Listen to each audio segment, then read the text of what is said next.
Week 8 of the NFL is in the books and we're on to week 9, which means here are my power rankings and predictions going into week 9 of the NFL. What's crack-a-lackin'? It's your boy Broshmo, just in case you did not know. So go ahead, become a bro and subscribe. Leave this video a thumbs up if you enjoy the content as always. Let me know what you think in the comment section below. Let's have that nice, beautiful football discourse. 7-round mock draft. I'm planning it for tomorrow since today's the end of the trade deadline. I figure I probably should wait, see what trades come through, and then release it. So you're going to get it tomorrow, bright and early. So be on the look for that. Mock the mock later today. But let's go ahead, get into this sucker, starting with the bottom feeder teams because we got to start with the power rankings. The Lions, they remain last place. They gave my Dolphins a scare, but Dolphins were able to hold on. And, I mean, hey, man, Lions... Do I think they're the worst team in the NFL? Debatable. They're among these bottom 3 right now, I would say. And well, I mean, I say bottom 3, and you got the Panthers winning. But all likelihood, Lions look like they expect the first overall pick. They just traded T.J. Hawkinson, so that's kind of big to get some more capital. In this draft, though, I believe they only get one draft pick this year and then another one in 2024 for it. But yeah, the Lions, they're the worst team in the NFL. I mean, I feel like I'm gonna keep at least these bottom 4. I don't know, we'll see. Like, the NFL has been a crazy beast. But the Houston Texans lost to Malik Willis and the Tennessee Titans. I said that right, Malik Willis and the Tennessee Titans. Listen, this Houston team, they can be competitive. They're just not a good team. Like, they got players that really want to play. They're playing hard for their coach, but this is a team likely going to be picking 1 or 2. That's just kind of how it is. The lack of talent right now on this roster is very apparent. Talent and depth. Panthers. I don't know why the Panthers suddenly thought, okay, we're going to move CMC and screw a quarterback. We want to win the AFC South or NFC South. Well, stop that. Stop that, Panthers. Putting yourself in position not to get a quarterback. And don't tell me PJ Walker's your quarterback. XFL MVP, but still, if anything, you got a solid like backup there. But yeah, the Panthers, they lose a tight one. That was probably one hell of a game against Atlanta. Honestly, it was a winnable game. Missed the PAT to seal the victory, and then missed the go-ahead field goal in overtime. So kind of sucks, but is what it is. The Pittsburgh Steelers, this is the worst they've looked, I would say, all season. They come out and they just crap the bed against the Eagles. Never looked competitive. That secondary is atrocious, and I mean, at least we're getting a fair look at Kenny Pickett, I guess. Hey, man, get in that top 4, man. You can get like Will Anderson, get a Jalen Carter. They're gonna get a good player. Jacksonville Jaguars, man, almost thought. Let me put this team below the Steelers. It's just, man, Trevor Lawrence, feast or famine. Feast or famine. That's what he is. Like, his bad plays are really, really bad. Like, we're talking red zone interceptions. Or he could play like, wow, man, this is what we saw in the first overall pick. Like, I don't know what's up with it. There's aspects of this Jaguar team I really like, but as of right now, they're far and away. The Raiders, man, this was kind of a must-win if you're the Raiders because you're trying to keep ground in the AFC to get to the playoffs. And you get shut out by Andy Dalton and the Saints.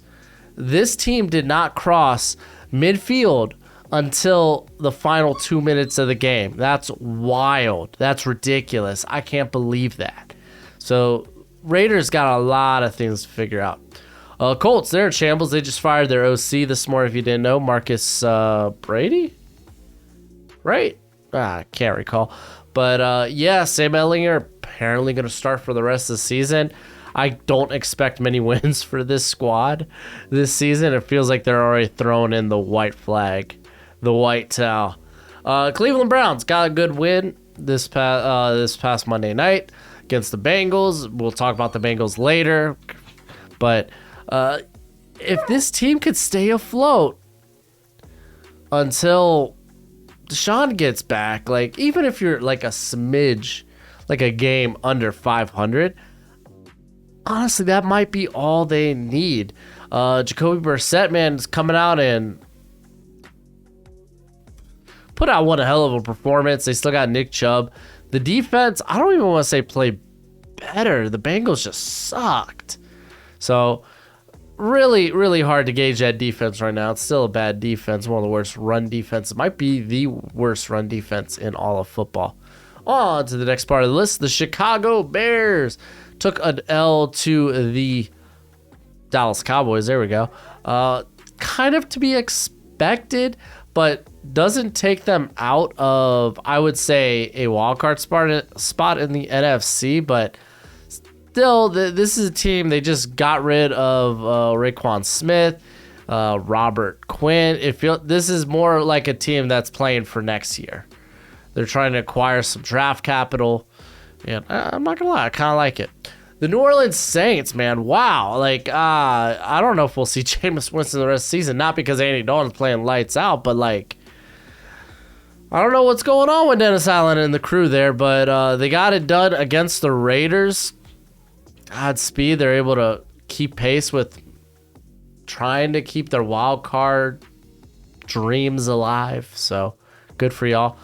The Broncos, they had a much needed victory. Did it look pretty? No, they honestly almost lost to the Jags. This Broncos team was not what I thought they were coming into the season. Maybe they turn it around. Russ still getting, I guess, acclimated to the offense because he has not been cooking this year, though this was one of the few games where he was. We know that what that defense is. That defense is a banger. So let's see. I mean, 3-5. By no means are they out of the predicament here. The Packers continue to look bad on offense. Defense doesn't look all that great, though the defense did look pretty solid in the second half against the Bills, but still offensively, man, it just doesn't feel like they have the horses. Aaron Jones is the best player on this offense thus far. The offensive line is not playing up to par. Part of that's health. The playmakers just aren't consistent. Romeo Doubs, looking really good in this game, but then he also goose-egged the following week or the prior week. So, it kind of is what it is. Aaron Rodgers, again, like I think someone said, the margin of error for this offense is 0 to none. If things aren't running perfectly, thrown perfectly, then get it out of here. Arizona Cardinals, tough loss, man. There was a bad interception from Kyler Murray. There was some mismanagement with the clock at the end of both halves. Like, honestly, rough loss, but I'm not gonna lie, the offense does look better. This was a one-loss Vikings team they were facing. I'm willing to give them the benefit of the doubt. They're still in the run-in for the NFC West. It's kind of wild to think that them and the Rams are currently they got the same records, right? We're here 3-5, and the Rams are also, they're 3-4. Excuse me. To be fair, 2 of those losses came to the 49ers, who they haven't beat in like the past 7 years. And we'll talk about that when we get there. A big win for the Patriots. Didn't look all that great offensively. This is still very much the Ramondre show, which is fine. Mac Jones is meh at best, but it was a good win against a divisional rival. Washington football team, Tyler Heinicke is like, yo, I'm undefeated this year as a starter. He's like, yo, I'm going to get my boy Terry McLaurin the ball. I know y'all fantasy owners of Terry McLaurin been like, man, get my boy the ball. And Tyler Heinicke's like, don't worry, I got you. I'm a fantasy owner myself. So that's the only way I can explain just forcing the ball to McLaurin all the time, and I love it. But, still, obviously the defense is still kind of a point here. Like, they're really that D-line, and that's it. The secondary is kind of in shambles. I think they're releasing Will Jackson, from what I heard. So, how much do you really trust Tyler Heinicke? Who cares at this point? They're 4-4, man. They're keeping their head above water. And then the Rams, man. To be fair, hey, they always lose to the Niners. Apparently, the last 7 years, they're like what? Haven't beat the Niners in like that long, or I don't even know what the record is specifically. But the offense, outside of starting the game hot, has not looked good. Defensively, there were obviously some hiccups. They had trouble containing CMC on the outside. They had trouble bringing down playmakers once they got the ball in their hands, and this was without Debo. So, like, the Rams, they're in trouble, man. They're in trouble. I'm hitting the panic button on the Rams. Like, crap's hitting the fan. This offense ain't it. Cooper Kupp, don't know what his injury status is as of right now, but, like, that's big. Let's go talk about the top half of the NFL. The Buccaneers. Tough loss against the Ravens. Didn't think they were going to win that game, but it was always possible. For all intents and purposes, this team still has Tom Brady. They might not currently be in the driver's seat of the NFC South, but that's a low bar to cross. They just need to get cooking. It's probably Tom Brady's worst performance this year, as he had some dimes, but then there were some, is Tom Brady regressing? And it's like, Father Time catches up with us all. Regardless, this defense has just gotten worse and worse and worse and worse. Devin White has been utterly terrible. So something needs to turn around with this Bucs team. Jets took the tough loss. Zach Wilson looks like hot garbage. I know that they got a ton of wins right now. They're 5-3, I want to say. Yeah, they're 5-3. So, yeah, I feel like their record looks a lot better than who they are right now. Defensively, I love this squad. Offensively, especially Breece Hall down, this team kind of loses a lot of its identity. Atlanta Falcons, big win in OT, getting things done. They now lead the NFC South. Never saw this coming. The two teams I thought were going to be the worst in the league are currently leading their divisions. What kind of crazy world do we live in? What is this? Is this like opposite day? Is this opposite season? Is this like the Twilight Zone? Like, holy moly, dude. The Falcons are just going to do the Falcons. Arthur Smith's just going to do Arthur Smith. He's like, yo, I want to run the football a lot. This is what's success. This is what we can be successful at in the NFL. Control the game clock. And it's working. The defense, it has its moments. I'll say that. But also, to be fair, they were pretty beat up going into this past week with AJ Terrell down. But still, man, a lot to be encouraged about this Falcons squad. Chargers, they had the week off. They move up because a lot of teams lost. And, they still got Justin Herbert. They still got Austin Eckler. Keenan Allen's back healthy. I know a lot of that defense is beat up now. J.C. Jackson, Joey Bosa. It kind of sucks, but we still know there's a lot of talent left on that squad, especially with Justin Herbert there. So, tend to lean that. Giants, outside of the Raiders, are my biggest fallers this week. I feel like this is where the Giants need to be. They're around that 10-12 team. I feel, I don't think it was unjust that they were I eventually got them ranked so high. They were a one-loss team. Yeah, they were winning games, like grinding them out. Like, it wasn't entirely all the bad teams. I mean, the Ravens and the Titans are going to be top 8 teams when we get to it, as you can tell.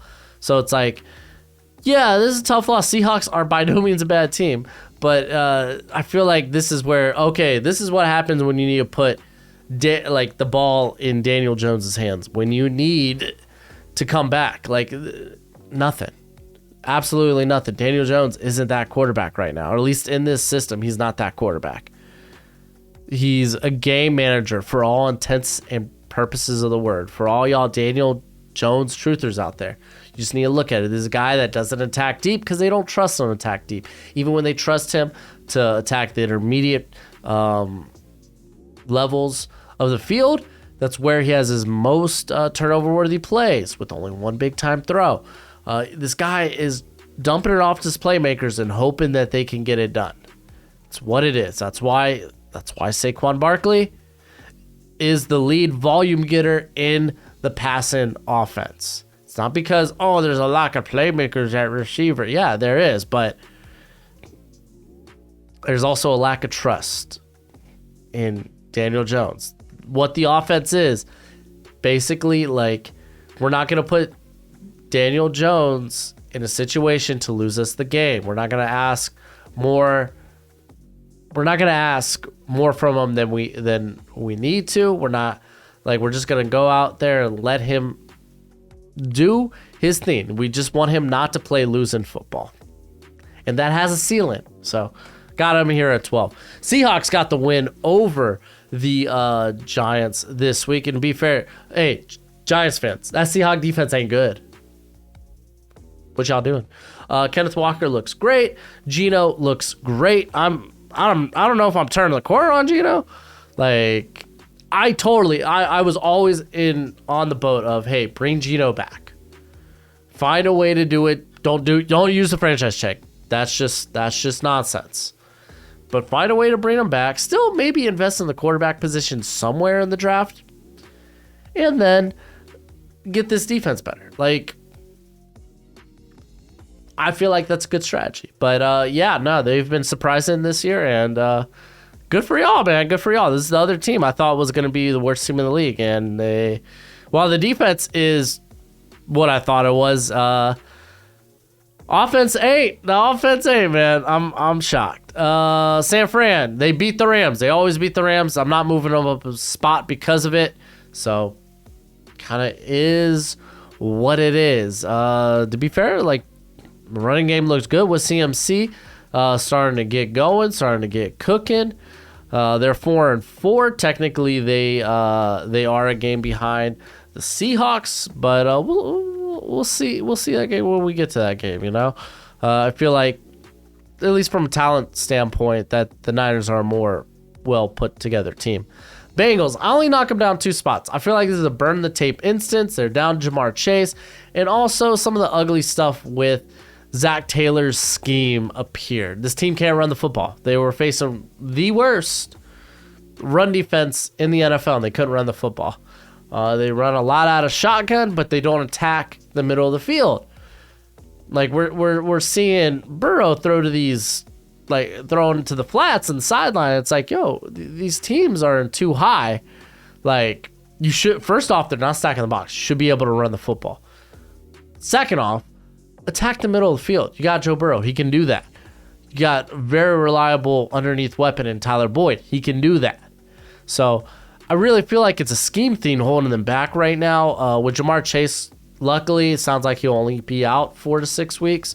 So right now we're in week 1 of that. So we'll see what happens when he comes back. But right now they don't have that guy on the outside. Like, I love T. Higgins, but they don't have that guy on the outside that has that tremendous after the catch ability.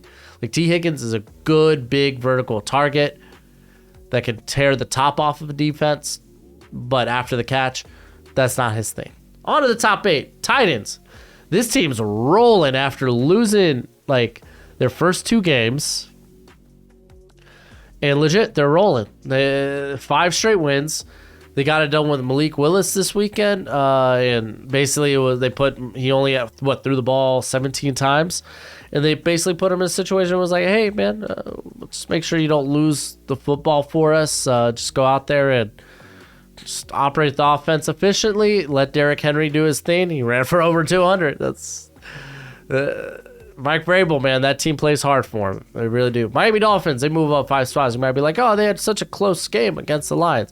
Yeah, but this offense just, with Tua, it's a different animal. This offense is a different animal with Tua. This team's undefeated currently with Tua at starting quarterback. So, yeah, I'm going to kind of ride the Dolphins as one of the better teams in the NFL right now. And then we got the Dallas Cowboys going in, getting things done. Micah Parsons, fumble recovery for a touchdown. That defense playing really good football on the back of Micah Parsons. Offense looked a bit better. Give Tony Pollard the ball more. I don't care about Zeke. Like, Zeke's fine, but your offense should run through Tony Pollard. He's that good. So it was good to see the offense working a bit better this week. It wasn't always pretty, but it was pretty enough to get the job done. Dak's still working his way back. Dalton Schultz, now with Dak back, feels relevant again. It's great. Baltimore Ravens got it done. It was a tale of two halves. The offense couldn't move the ball well in the first half against the Bucs, and then they just tore the top off the defense. Isaiah Likely emerging as a just a phenomenal player. They add Raekwon Smith through a trade. This team wants to win now. They are one of the better teams in the NFL in terms of talent, so they move up. Vikings move up. They get the win over the Cardinals. Defense playing decent football. Honestly, Patrick Peterson and Cameron Dantzler are playing really, pretty solid. Very impressed. Where they're losing out is in that slot spot where Sullivan is. Wow. But yeah, the pass rush, that's a scary duo of Zadarius Smith and Danielle Hunter. Love that offensively. This team wants to run the football, and Justin Jefferson wants them to get him the ball. As you could tell, there were times in that game where Justin Jefferson would just mean mug Kirk Cousins, and Kirk Cousins was like, "Don't worry, I'm sorry, Justin. I'm sorry. I'm gonna go to you." Literally next play, bam, triple coverage. Justin wants a football, and you know what? It works. He came down with the ball. I think it was at least double coverage, but it was a wild catch, and honestly, not that bad of a throw. So I'm kind of behind the Vikings, especially with how crap the Packers are right now. Yo, let's go Vikings. Skull. And again, the best three teams in the league are still the best three teams in the league. Kansas City, they had the bye. It's Patrick Mahomes. That team's playing great football. Obviously, the Eagles are the best team in the NFC right now. They're playing great football.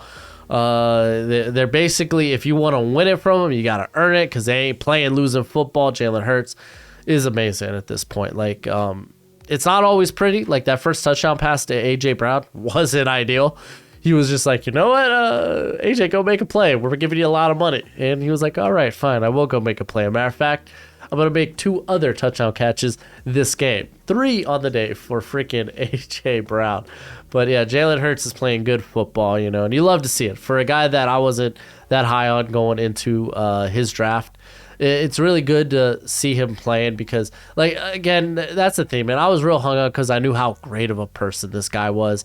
I knew his upbringing because when you do the draft, you look at backgrounds and stuff. He was a hard guy not to root for because, man, I thought he had some very real limitations at some point, and I thought a lot of it was processing. You know what? That's gotten a lot better. This guy, he's scanning in the middle of the field much, much better. Buffalo Bills. I don't care how that second half looked. They were up big going into halftime on the Packers. This team is immensely talented, even when they got some injuries. Hamlin coming in to fill in for Hyde? Was it Hyde or Poyer he's filling in for? I actually can't recall now. I mean, they've been the safeties for the Bills for so long. It feels like they're one person at this point. It is, in fact, it's Hyde. Okay, I thought so. But Damar Hamlin playing a really good game of football. This defensive line still scary as F. It's nice to see James Cook get more involved in the run game. And yeah, no, they're the best team in the NFL. What more is there to talk about? Holy crap. Chidobe Awuzie has a torn ACL. I heard it might not be good, but I didn't think it would be this terrible. I mean, I guess, that always kind of goes into it. That sucks. Golly, man. I feel terrible for the Bengals now, man. Is this where the Bengals self-destruct? I can't believe that, but I don't want to believe it. Might have to, though. All right, well, let's go ahead and switch over. Talk about predictions, and of course, this video is sponsored by Underdog Fantasy. If you love weekly fantasy, or if you like just player prop bets, college pick'ems, they also do other sports. Go ahead, check out Underdog Fantasy. Use promo code Broshmo when you sign up. They'll hook you up if you use that code, and it helps the channel out. So it's always fun. Always bet responsibly. And yeah, let's talk about last week. Honestly, I think I did fine on the spreads and the money line last week. It was really those late, like the Bengals Cleveland game screwed me up on my, because I was taking Bengals +3. Even down Jamar Chase, I felt like this offense turned the corner and they did not. What was the other game? I think it was the Giants. This was 1 week I was like, you know what? Send it. Take the Giants. Then the underdogs, Giants, and the points, and they didn't cover that. I think those were my two big losses. And you might be looking at it as like, whoa, what happened with the over and under? This was one of the highest scoring weeks, I think, this year in the NFL. And I took the under a lot because the under has been money this whole year. Guess what? When it's the highest scoring weekend this year, then the under's not going to do well. And that's what happened this week. The under failed me. But let's see if we can do better this week when it comes to the over-under. I don't like betting overs unders anyway. And I'll typically tell you if I really hate it. So let's talk football starting with Thursday night. Banger! We got the Eagles versus the Texans. Eagles, 13-point favorites. That's a lot to cover. I would just take the Eagles on the money line. Again, with a sneaky, competitive Texans team, I don't feel confident. Like, that's a lot. I mean, if you're willing to go for that, go for it. 13 points is a lot, though. I really hate that. Over-under is 44. And this is a case where I feel like the over will hit. I feel like the Eagles will score over 30, and Houston will be good enough to at least cover the rest of the points along that way. So I would go the over, but then again, what do I know? We on the Sunday's games, we got the Chargers versus the Falcons. Chargers enter the game 3.5-point favorites. I'm not gonna lie, I kind of like the Falcons here at plus 3.5. I think that's a sexy look there. This is at Mercedes-Benz Stadium. Send it. Over under is 49. Another game that I would kind of lean the over, but I wouldn't take that. 49, you start to get really high there. You're really hoping and expecting for a lot of points to be scored. Do I trust the Chargers completely? Not really. So, yeah, I guess we will see. Wow, is Eckler really the receiving leader in yards for the Chargers? What the hell? On to the Miami Dolphins versus the Chicago Bears. Dolphins are 5-point favorites. Just take Dolphins on the money line. Justin Fields is actually playing really good football. Well, not really. He's playing better football. Let's say that. But this team has made some moves for next season. I don't really think they're playing for this year. So I would just lean Dolphins on the money line. I don't want to play with that 5. Over-under is 44. I know. I love that offense. Scoring a lot of points, but will it come to fruition in this game where they might not need to? I don't know. 44 is kind of a weird number. I don't think I'd want to play with that, but Dolphins money line. Bengals versus Panthers. Bengals, 7-point favorites. You can look at this in one of two ways. Like Panthers, they've played really good football the past 2 weeks. Bengals kind of need wins and need to figure out things fairly quickly. And I don't know if I'm that scared of this Panther defense. I'm going to, with Awuzie out, PJ Walker doesn't look entirely bad this week. I might go balls to the wall, put them on the table, and say I will take Panthers plus 7. Over-under is 42.5. I think they could clear that. Let's go the over. Lions versus the Packers. Packers are only 3-point favorites. And this is a case where I think I'm going to take the Packers plus 3. They have to win this game. The Lions they're just not a good football team. Packers, you should be a better football team. They have to win this.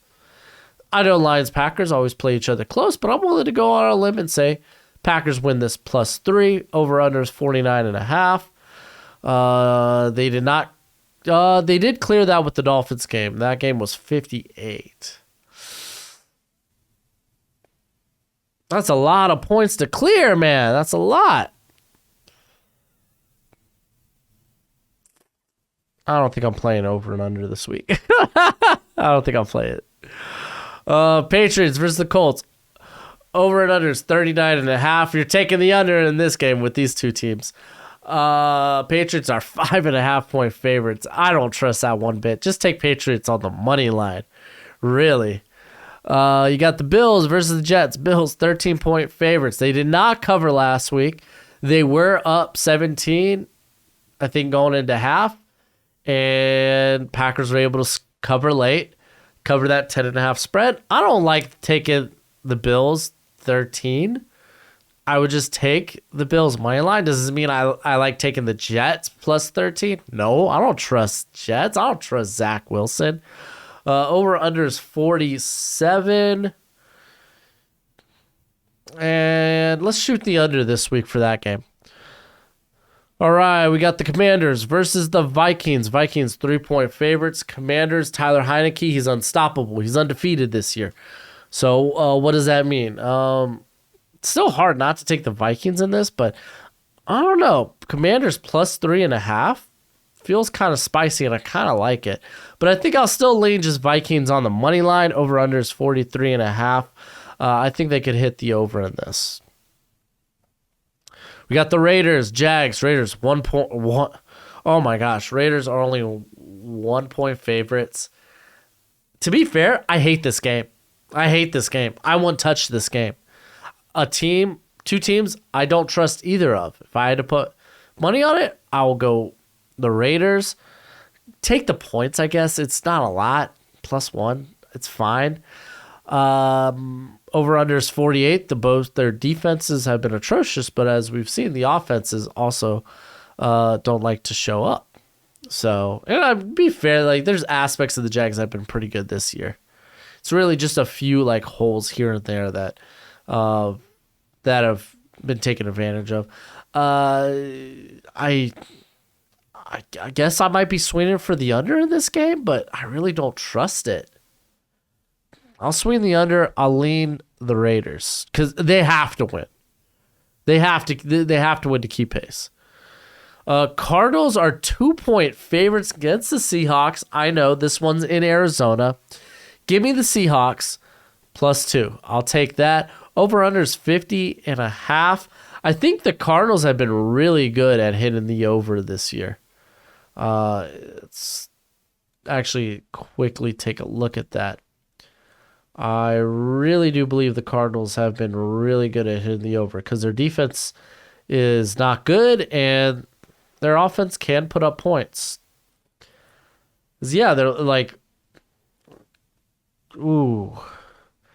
To be fair, their lowest scoring game this year came against the Seahawks, 19-9.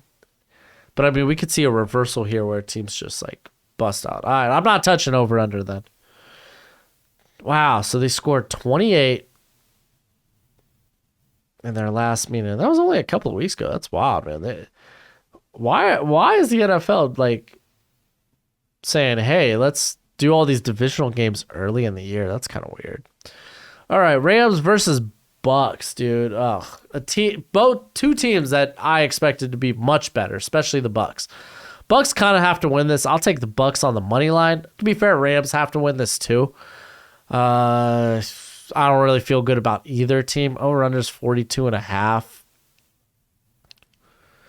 Yeah, I think they could get that easy. I say easy, and they'll probably hit the under. But I'll take the over here. And I lean Bucks, man. I like to think they're a better team, at least offensively. Both defenses, aside from like a few players here and there, haven't been extraordinary. But more so, the Bucks have much better players on that defense right now. It's just the Rams have Aaron Donald. That's kind of different. I'd rather trust Tom Brady's playing better football than Matthew Stafford. I'd rather trust that, and it's not saying much. Tennessee Titans are 12.5-point underdogs against the Chiefs. Rightly so. This is going to be a tough game. I'm not taking the points here. I hate that. That's a big line. Might be. We first of all got to figure out if Tannehill is going to be healthy. So we got to know that first. I feel better just taking the Chiefs on the money line. Over under is 46.5. I think I might shoot the over for that. I think I might. Again, it really depends who's playing quarterback for the Titans. Because it's the difference between, do I think they could put up 10 or do I think they put up 17-20? Because then at that point, Chiefs should be able to easily cover the rest. If it's Malik, then you're relying on the Chiefs having to score like 35, 38 points, in my opinion. I won't touch over under, but I would take Chiefs on the money line. And then finally, the Monday night game. We got the Saints versus the Ravens. Saints are in must wins. Ravens are like, yo, Bengals are bad. This is our chance to, step up. They've made moves to try to be better in terms of adding Raekwon Smith. I would again just lean the Ravens on the money line. Three's not that big of a number, but still it's big enough for me to be like, meh. Over under is 48. And I feel like I'm taking the under in that game. But yeah, let me know what you think in the comment section below. That's it for the video. Go ahead, do the YouTube thing. Remember, 7-round mock draft is tomorrow because it takes a lot of work. But as always, till next time, you be easy, my friends. Later.